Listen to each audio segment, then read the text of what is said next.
Bonjour, coucou.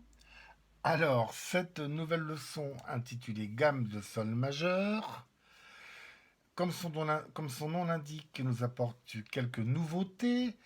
D'une part, la gamme de sol majeur qui a un dièse à la clé, à l'armure, comme on dit pour parler savamment. Un dièse, l'ordre des dièses, bien sûr, vous le connaissez, je vais pas vous le rappeler, mais quand même une petite fois.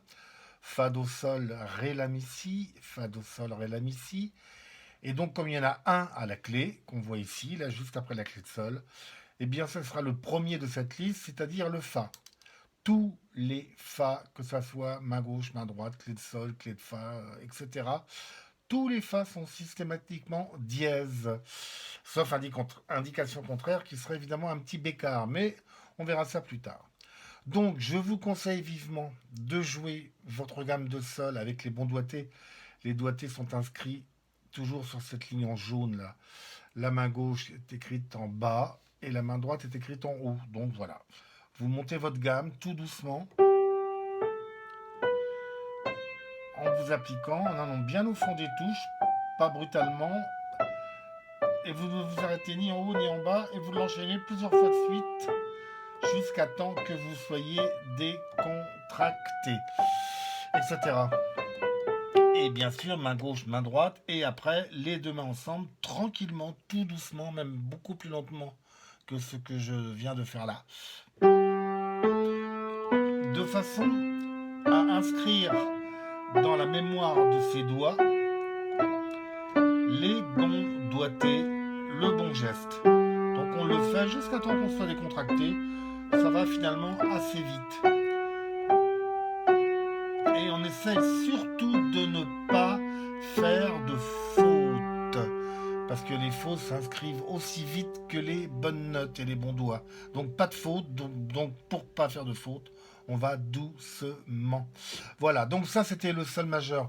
N'hésitez pas à la faire pas mal de fois, ça vous apprendra à passer ce fa dièse que vous allez sinon oublier un peu tout le temps. Dans la suite des petites études et les petits morceaux qui suivent après. On en verra un tout à l'heure.